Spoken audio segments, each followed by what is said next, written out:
সপ্তাহের শেষের দিকে ঘরেতে যা আছে তাই দিয়ে চালাতে হবে, সেই অনুযায়ী সারাদিনের সুস্বাদু রান্নাবান্না। রাধে রাধে বন্ধুরা, কেমন আছো সবাই? আশা করি সবাই ভালো আছো, সুস্থ আছো।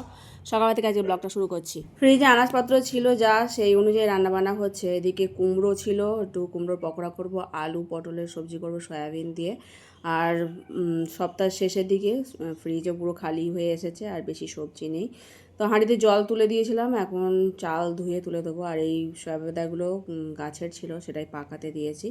জলটা গরম হতে এখন চাল ধুয়ে তুলে দেবো। আজকে আর তেমন কিছু রান্নাবান্না হবে না, সাদা মাটা রান্নাবান্না, ডালও করবো না। তো একটু রস রস রাখবো যাতে এই বেলাটা হয়ে যায়, আবার ও বেলার কিছু করব। তো সপ্তাহের শেষের দিকে যখন আনাজপত্র মানে শেষ হতে থাকে, তখন একটু চাপের থাকে, তখন কি রান্না করব চিন্তা হয়। তো যাই হোক, পটলটাকে বানিয়ে নিয়েছি। পটল বেশি ছিল না, তাই খোসাটাকে বেশি ছাড়াইনি, ওপর থেকে চেঁচে চেঁচে নিয়েছি। তো সেটাকে ভেজে নিয়েছি অল্প তেল দিয়ে। তো আবার দুদিন ধরে সর্ষের তেলটা আবার বাড়ন্ত হয়ে গেছে। সর্ষের তেল অনলাইনে অর্ডার করা হয়েছে, তো আসতে আবার দেরি হচ্ছে দুদিন, তাই জন্য রিফাইন তেলেই আজ রান্না করছি। পটলটা ভাজার পর আলু ভেজে নিচ্ছি, আর সয়াবিনগুলো একটু চিপে নিচ্ছি। সেটাকেও আবার ভাজতে দিয়েছি নুন হলুদ দিয়ে। ভাজা ভাজা করে নিলে তরকারির টেস্ট ভালো হয়। প্রত্যেকটা সবজি ভাজা হয়ে যাচ্ছে। আর মিক্সারে একটা মশলা করে নিয়েছি, টমেটো, কাঁচা লঙ্কা, আদা আর একটু ক্যাপসিকাম। তো সেটাই এর মধ্যে দিয়ে ভাজা ভাজা করে নিয়ে জল ঢেলে দিয়েছিলাম।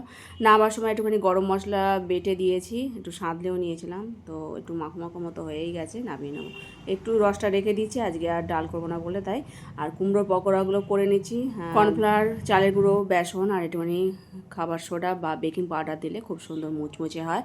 তো মিষ্টি দই আর শসা দিয়ে ভগবানকে অন্ন দিয়েছিলাম। তো ভোগ নিবেদন হয়ে গেছে, এখন প্রসাদ পাবো। প্রভুজি আবার কাজে বেরোবে। তো এই বেলাটার মতো হয়ে গেছে। সপ্তাহের শেষের দিকে ঘরেতে যা থাকে তাই দিয়ে চালাতে হয়, সেই অনুযায়ী আজকে সারাদিনে সুস্বাদু প্রসাদ কিন্তু খুব সুস্বাদু হয়েছিল। তো যাই হোক, এখন ছাদে এসেছি, শাড়িটা কিনেছিলাম সেটা রোদে দিতে।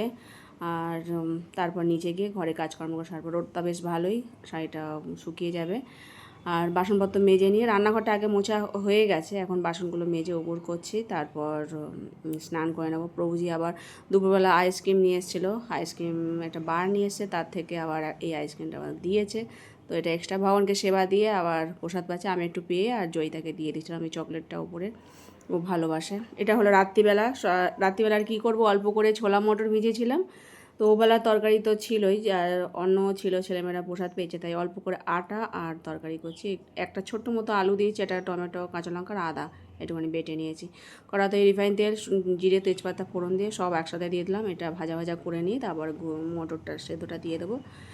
তো মটরটা সেদ্ধ হয়েছে, একটু নরম হয়েছে আর পুরো গোটা গোটা আছে, এরকম ঘুগনি বেশ ভালোই লাগে। আর এর সাথে কয়েকটা গরম গরম রুটি করে নেবো। আর মিষ্টি যেহেতু আছে, তো ভগবানকে এই মিষ্টি দিয়ে সেবা দেবো। আর বৌজি দুপুরবেলা আবার কলাও নিয়ে এসেছিলো, তো রাত্রিবেলা ওই কলা ভগবানকে দেবো।